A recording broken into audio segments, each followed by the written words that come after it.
Swali la Mheshimiwa Mgore Miraji Kigera, mbunge wa Msoma mjini, kama ifuatavyo.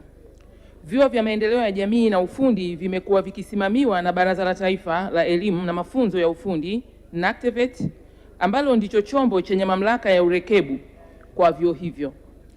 Kwa mujibu wa miongozo ya baraza hilo, ili chuo kiweze kupata idhini ya kutoa mafunzo kwa ngazi ya juu zaidi, kinatakiwa kukidhi vigezo na masharti mbalimbali yakiwemo kujitosheleza kiraslimali fedha, miundombinu na watumishi.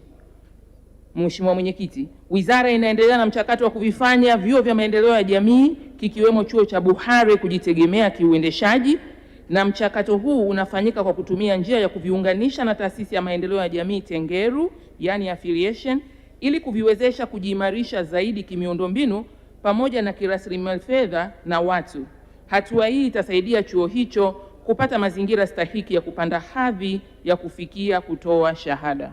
Mheshimiwa Mgore, maswali ya nyongeza.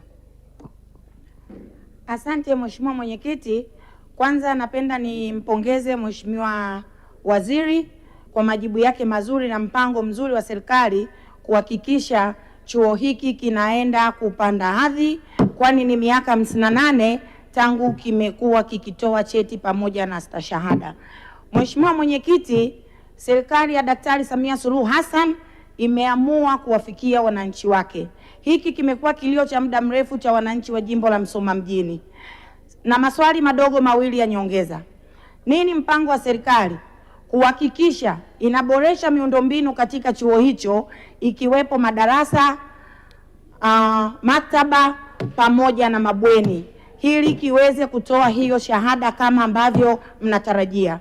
Swali la pili, serikali haioni sasa ni muhimu kuongeza watumishi wakiwepo wakufunzi, ili wanachuo hao watakapokuwa wakianza kudailiwa waweze kupata malecturer wazuri na waweze kupata elimu iliyo bora kwa mustakabali wa taifa letu? Asante.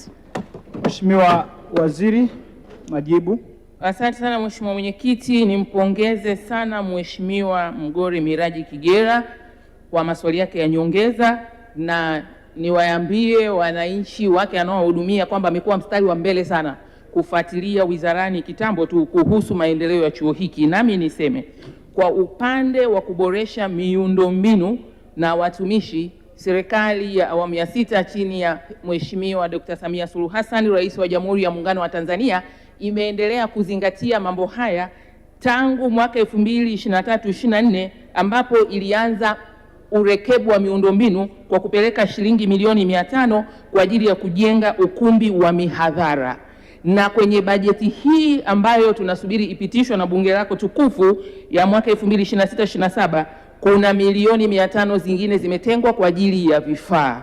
Lakini pia baada ya kuingia kwenye mpango huu wa affiliation na taasisi ya Tengeru, inafanyika tathmini ya vyuo vyote hivi 8 kikiwemo cha Buhare ili kuyaona mahitaji yao sasa katika mwelekeo wa kutoa shahada. Hivyo haya yanaendelea kuzingatiwa na wizara. Mheshimiwa Mwenyekiti.